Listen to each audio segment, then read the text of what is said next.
جادو کا پانی۔ تو آؤ بچوں، آج ہم سنیں گے جادو کے پانی کی کہانی۔ بہت دنوں کی بات ہے کہ جنگل میں ایک لکڑہارا اور اس کی بیوی رہا کرتے تھے۔ دونوں بہت بوڑھے اور غریب تھے۔ لکڑہارا دن بھر کلہاڑی سے لکڑیاں کاٹتا اور شام کو انہیں شہر میں بیچ آتا تھا۔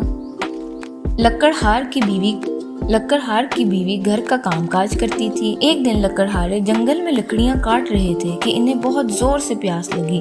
ادھر ادھر دیکھنے لگے کہ کوئی کنواں یا تالاب نظر آ جائے تو وہاں جا کر پانی پی لوں، مگر جب کوئی کنواں یا تالاب نظر نہ آیا تو انہوں نے کلہاڑی ہاتھ سے رکھ دی اور پانی کی تلاش میں ادھر ادھر پھرنے لگے۔ تھوڑی ہی دیر میں ایک لکڑہارے کو ایک تالاب مل گیا جسے اس نے پہلے کبھی نہ دیکھا تھا۔ یہ تالاب صاف اور ٹھنڈے پانی سے بھرا ہوا تھا۔ پانی کو دیکھ کر بوڑھے لکڑہارے کی جان میں جان آ گئی۔ اس نے تالاب کے کنارے بیٹھ کر 2-3 چولو پانی کے پیے۔ خدا کی قدرت، پانی پیتے ہی بوڑھے لکڑہارے کی بدن کی ساری جھریاں جاتی رہیں، سر کے سفید بال سیاہ ہو گئے۔ پہلے منہ میں ایک بھی دانت نہ تھا، اب سب دانت پیدا ہو گئے اور بوڑھا لکڑہارا ان کی آن میں جوان ہٹا کٹا آدمی بن گیا۔ لکڑہارا بڑا حیران ہوا کہ یکایک یہ کیا ہو گیا۔ اس نے جھک کر تالاب میں اپنی شکل دیکھی تو وہ بالکل نوجوان نظر آ رہا تھا۔ تو لکڑہارے کی خوشی کا کوئی ٹھکانہ ہی نہ رہا۔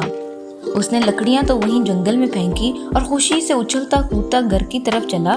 لکڑہارے کی بیوی نے جو ایک جوان آدمی کو گھر میں آتے دیکھا تو پہلے تو وہ تھوڑا ڈری، مگر جب لکڑہارے نے کہا کہ میں جادو کا پانی پی کر جوان ہو گیا ہوں تو وہ بہت خوش ہوئی اور کہنے لگی، مجھے بھی جلدی سے تالاب کا پانی بتاؤ، میں ابھی وہاں جاتی ہوں اور جوان ہو کر واپس آتی ہوں، پھر ہم دونوں بڑے مزے سے رہیں گے۔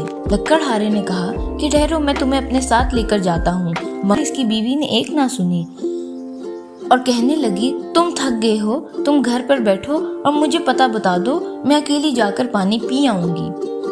اس پر لکڑہارے نے اس کو تالاب کا پتہ بتا دیا اور وہ اسی وقت جنگل کی طرف چل پڑی اور تھوڑی دیر میں تالاب کے پاس پہنچ گئی۔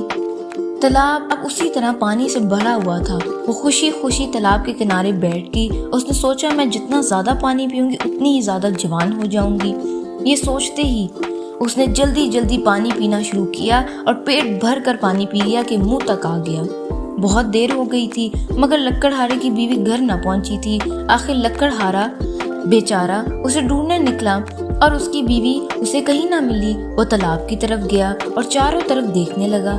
تالاب کے پاس ایک درخت کے نیچے اس نے اپنی بیوی کے کپڑے پڑے ہوئے دیکھے۔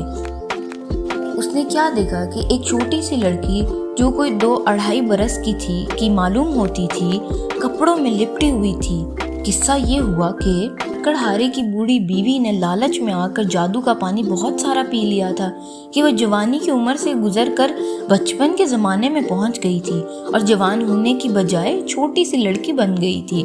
اگر وہ پیٹ بھر کر پانی نہ پیتی اور 2-3 گھونٹ پی کر گھر چلی آتی تو وہ جوان بن جاتی، مگر اب کیا ہو سکتا تھا؟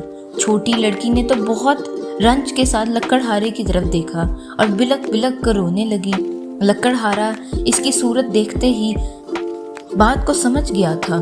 اس نے لڑکی کو گود میں اٹھایا اور غمگین صورت بنائے گھر کی طرف چلا گیا۔ کہانی ختم۔ امید کرتی ہوں بچوں آپ کو یہ کہانی سن کر مزہ آیا ہوگا۔